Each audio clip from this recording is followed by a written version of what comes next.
ಉಡುಪಿ ಜಿಲ್ಲಾ ಪೊಲೀಸ್ ವರಿಷ್ಠಾಧಿಕಾರಿಯವರ ಹಿಂದೂ ವಿರೋಧಿ ನೀತಿಯನ್ನು ಖಂಡಿಸಿ ಹಾಗೂ ಹಿಂದೂ ಕಾರ್ಯಕರ್ತರ ಮೇಲೆ ಸುಮೋಟೋ ಕೇಸ್ ದಾಖಲಿಸಿರುವ ಹಿನ್ನೆಲೆಯಲ್ಲಿ ಹಿಂದೂ ಸಂಘಟನೆಗಳ ವತಿಯಿಂದ ಪ್ರತಿಭಟನೆಯನ್ನು ನಡೆಸಿದರು. ಪ್ರತಿಭಟನೆಯನ್ನ ಉದ್ದೇಶಿಸಿ ಮಾತನಾಡಿದ ಶಾಸಕ ಸುನಿಲ್ ಕುಮಾರ್ ಅವರು, ಕಾಂಗ್ರೆಸ್ ಸರ್ಕಾರದ ಕುಮ್ಮಕ್ಕಿನಿಂದ ಹಿಂದೂ ಸಂಘಟನೆ ಕಾರ್ಯಕರ್ತರ ಮೇಲೆ ಕೇಸು ದಾಖಲಿಸುತ್ತಿದ್ದಾರೆ. ಪೊಲೀಸ್ ಇಲಾಖೆಯ ಮೂಲಕ ನಮ್ಮನ್ನ ಹತ್ತಿಕ್ಕುವ ಕೆಲಸವನ್ನ ಮಾಡುತ್ತಿದ್ದಾರೆ. ನಮ್ಮ ವಿಚಾರಕ್ಕೆ ದೊಡ್ಡ ಬೆಂಬಲ ಸಿಗುತ್ತಿದೆ. ನೂರಾರು ಕಾರ್ಯಕರ್ತರ ಮೇಲೆ ವಿನಾಕಾರಣ ಮೊಕದ್ದಮೆ ಹಾಕ್ತಾರೆ. ನಮ್ಮ ಸಂಘಟನೆ ಕಾರ್ಯಕರ್ತರಿಂದ ಎಲ್ಲಿ ಅಶಾಂತಿ ನಿರ್ಮಾಣವಾಗಿದೆ, ಯಾವುದೇ ಘಟನೆ ಇಲ್ಲ, ಸಾರ್ವಜನಿಕರ ದೂರಿಲ್ಲ. ಇದು ಪೊಲೀಸ್ ಇಲಾಖೆಗೆ ನಾಚಿಕೆಗೇಡು ಸಂಗತಿ ಎಂದು ಹೇಳಿದ್ರು. ನಮ್ಮ ಕಾರ್ಯಕರ್ತರನ್ನ ಕೇಸುಗಳನ್ನ ಹಾಕಿ ಮೊಕದ್ದಮೆಗಳನ್ನ ಹಾಕಿ ನಮ್ಮ ಹಿಂದುತ್ವದ ವಿಚಾರವನ್ನ ತಡಿಬಹುದು ಅನ್ನುವಂತ ಭ್ರಮೆಯಲ್ಲಿ ಕಾಂಗ್ರೆಸ್ ಸರ್ಕಾರ ಇವತ್ತು ಕೆಲಸ ಕಾರ್ಯಗಳನ್ನು ಮಾಡ್ತಾ ಇದೆ. ಅದಕ್ಕೋಸ್ಕರ ಇಡೀ ಪೊಲೀಸ್ ಇಲಾಖೆಯನ್ನು ಬಳಸಿಕೊಂಡು ನೂರಾರು ಜನ ಕಾರ್ಯಕರ್ತರ ಮೇಲೆ ಮೊಕದ್ದಮೆಗಳನ್ನ ವಿನಾಕಾರಣ ಇವತ್ತು ಹಾಕ್ತಾ ಇದ್ದಾರೆ. ನಾನು ಪೊಲೀಸ್ ಇಲಾಖೆಗೆ ಮತ್ತು ಸರ್ಕಾರಕ್ಕೆ ಕೇಳ್ತೇನೆ, ಕಳೆದ 1 ವರ್ಷದ ಅವಧಿಯಲ್ಲಿ ನಮ್ಮ ಸಂಘಟನೆಯ ಕಾರ್ಯಕರ್ತರಿಂದ ಎಲ್ಲಿ ಅಶಾಂತಿ ನಿರ್ಮಾಣ ಆಗಿದೆ, ಯಾವ ಗ್ರಾಮದಲ್ಲಿ ಶಾಂತಿ ಕದಡುವಂತ ಪ್ರಯತ್ನವನ್ನ ಹಿಂದೂ ಸಂಘಟನೆಯ ಕಾರ್ಯಕರ್ತರು ಇವತ್ತು ಮಾಡಿದ್ದಾರೆ. ಯಾವುದೇ ಘಟನೆಗಳಿಲ್ಲದೆ ಇಲ್ಲ, ಯಾರೂ ಕೂಡ ಸಾರ್ವಜನಿಕರು ದೂರುಗಳನ್ನ ಕೊಟ್ಟಿಲ್ಲ. ಏಕಾಏಕಿಯಾಗಿ ಕಾಂಗ್ರೆಸ್ಸಿನ ಕೈಗೊಂಬೆಯಂತೆ ಪೊಲೀಸ್ ಇಲಾಖೆ ಕೆಲಸವನ್ನ ಮಾಡ್ತಾ ಇರುವಂತದ್ದು ಪೊಲೀಸ್ ಇಲಾಖೆಗೆ ನಾಚಿಕೆ ಆಗುವಂತ ಸಂಗತಿ ಸಂಘಟನೆಯ ಕಾರ್ಯಕರ್ತರು ಇವತ್ತು ಮಾಡಿದ್ದಾರೆ. ಯಾವುದೇ ಘಟನೆಗಳಿಲ್ಲದೆ ಇಲ್ಲ, ಯಾರೂ ಕೂಡ ಸಾರ್ವಜನಿಕರ ದೂರುಗಳನ್ನ ಕೊಟ್ಟಿಲ್ಲ. ಏಕಾಏಕಿಯಾಗಿ ಕಾಂಗ್ರೆಸ್ಸಿನ ಕೈಗೊಂಬೆಯಂತೆ ಪೊಲೀಸ್ ಇಲಾಖೆ ಕೆಲಸವನ್ನ ಮಾಡ್ತಾ ಇರುವಂತದ್ದು ಪೊಲೀಸ್ ಇಲಾಖೆಗೆ ನಾಚಿಕೆ ಆಗುವಂತ ಸಂಗತಿ. ಕಾಕಿಯಾಗಿ ಕೆಲಸ ಮಾಡಬೇಕು, ಕಾಂಗ್ರೆಸ್ ಆಗಿ ಕೆಲಸ ಮಾಡಬಾರದು ಯಾವತ್ತೂ ಕೂಡ. ನಾವು ಕಾಕಿಗೆ ಗೌರವವನ್ನು ಕೊಡ್ತೇವೆ, ಕಾಕಿಯ ಬಗ್ಗೆ ನಮಗೆ ಸಹಾನುಭೂತಿ ಇದೆ, ಕಾಕಿಯನ್ನ ನಾವು ಬೆಂಬಲಿಸ್ತೇವೆ. ಹಾಗಂತ ಕಾಕಿ ಕಾಂಗ್ರೆಸ್ ಆದ್ರೆ ಅದರ ವಿರುದ್ಧ ಪ್ರತಿಭಟನೆಯನ್ನು ಮಾಡಬೇಕು ಅನ್ನುವ ಕಾರಣಕ್ಕೋಸ್ಕರ ಇವತ್ತಿನ ಈ ಪ್ರತಿಭಟನೆ ನಡೀತಾ ಇದೆ. ಬಂಧುಗಳೇ,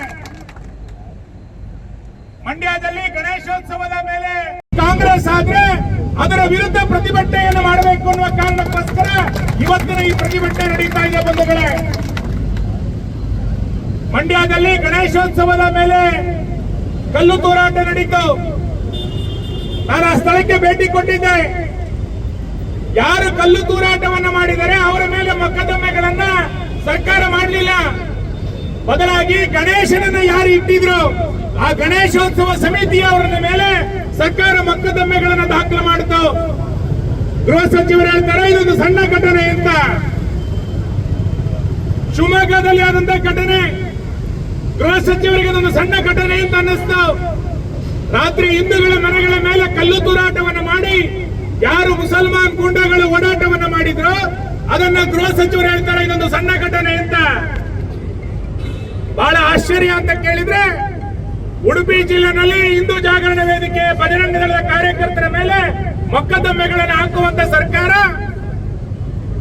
ನಮ್ಮ ಮೇಲೆ ಸೋಮೋಟೋ ದಾಖಲು ಮಾಡುವಂತ ಕಾಂಗ್ರೆಸ್ ಸರ್ಕಾರ, ಹುಬ್ಬಳ್ಳಿಯಲ್ಲಿ ಪೊಲೀಸ್ ಸ್ಟೇಷನ್ ಮೇಲೆ ಬೆಂಕಿ ಹಾಕದಂತರ ಕೇಸುಗಳನ್ನ ವಾಪಸ್ ತೆಗೆಯುತ್ತೆ ಅಂತಂದ್ರೆ ಈ ಸರ್ಕಾರದ ಆದ್ಯತೆ ಯಾವುದು ಅನ್ನುವಂಥದ್ದು ಸ್ಪಷ್ಟ ಆಗುತ್ತೆ.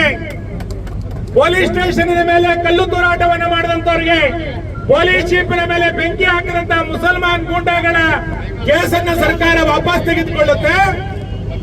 ಶಾಂತಿಯುತವಾಗಿ ಪ್ರತಿಭಟನೆಗಳನ್ನು ಮಾಡಿದ್ರೆ, ಹಿಂದುತ್ವದ ಪರವಾದಂತಹ ಧ್ವನಿಗಳನ್ನು ಎತ್ತಿದ್ರೆ ಅಂತ ಕಾರ್ಯಕರ್ತರ ಮೇಲೆ ಉಡುಪಿ ಜಿಲ್ಲೆಯಲ್ಲಿಯೂ ಕೂಡ ಇಡೀ ರಾಜ್ಯದಲ್ಲಿ ಮೊಕದ್ದಮೆಗಳೆಲ್ಲ ದಾಖಲಾಗುತ್ತೆ ಅಂತಂದ್ರೆ, ನಮಗೆ ಗೊತ್ತಿರುವಂತೆ ಇವತ್ತು ಪತ್ರಿಕೆಗಳಲ್ಲಿ ಒಂದು ನ್ಯೂಸ್ ಪ್ರಕಟ ಆಗಿದೆ.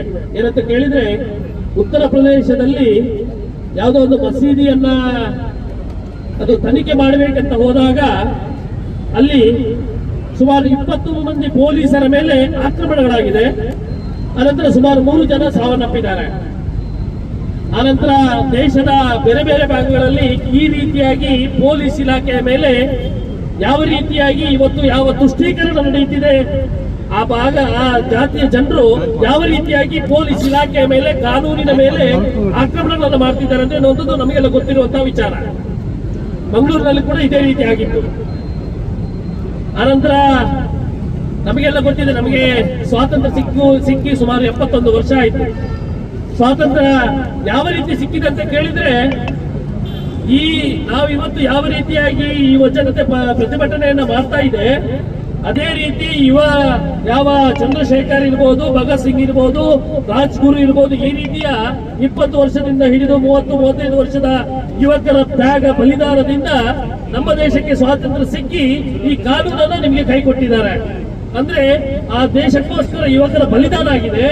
ಆನಂತರ ನಮಗೆ ಕಾನೂನುಗಳು ನಮ್ಮ ಕೈಗೆ ಬಂದು ಇವತ್ತು ಮತ್ತೆ ಯಾವ ರೀತಿಯಾಗಿ ರಾಷ್ಟ್ರೀಯತೆಯ ಪರವಾಗಿ ಕೆಲಸ ಮಾಡುತ್ತಿರುವಂತಹ, ಹಿಂದೂಗಳ ಪರವಾಗಿ, ಹಿಂದೂ ಧರ್ಮದ ಪರವಾಗಿ, ದೇಶದ ಪರವಾಗಿ ಕೆಲಸ ಮಾಡುತ್ತಿರುವಂತಹ ಯಾವ ದೇಶಭಕ್ತ ಬಂಧುಗಳಿದ್ದಾರೆ ಅವರ ಮೇಲೆ ಮತ್ತೆ ನಿಮ್ಮ ದೌರ್ಜನ್ಯ. ನಮಗೆ ಗೊತ್ತಿದೆ ಯಾವ ರೀತಿ ಬ್ರಿಟಿಷರ ಯಾವ ಪೊಲೀಸ್ ಇಲಾಖೆಯ ಕಾನೂನಿತ್ತು ಅದು ಇವತ್ತು ಹೋಗಿದೆ. ಇವತ್ತು ಭಾರತೀಯ ನ್ಯಾಯ ಸಂಹಿತೆ ಎನ್ನುವಂತಹ ಕಾನೂನು ನಮಗೆ ಬಂದಿದೆ. ಇವತ್ತು ರಾಷ್ಟ್ರೀಯತೆ ಪರವಾಗಿ ಕೆಲಸ ಮಾಡುವಂತಹ ಕಾರ್ಯಕರ್ತರ ಮೇಲೆ ನೀವು ದಬ್ಬಾಳಿಕೆಯನ್ನ ಮಾಡ್ತೀರಿ, ಯಾವುದೋ ರಾಜಕೀಯವನ್ನ ಇಟ್ಟುಕೊಂಡು. ಪೊಲೀಸ್ ಇಲಾಖೆ ಇವತ್ತು ಇಡೀ ಯೋಚನೆಯನ್ನ ಮಾಡಬೇಕಾಗಿದೆ. ಪ್ರತಿಭಟನೆಯಲ್ಲಿ ಶಾಸಕರಾದ ಯಶ್ಪಾಲ್ ಸುವರ್ಣ, ಗುರ್ಮೆ ಸುರೇಶ್ ಶೆಟ್ಟಿ, ಗುರಾಜ್ ಗಂಟಿಹೊಳೆ, ಕಿರಣ್ ಕೊಡ್ಗಿ ಸೇರಿದಂತೆ ನೂರಾರು ಕಾರ್ಯಕರ್ತರು ಪಾಲ್ಗೊಂಡಿದ್ದರು. ಶ್ರೀಜಿತ್, ವಿ4 ನ್ಯೂಸ್, ಉಡುಪಿ.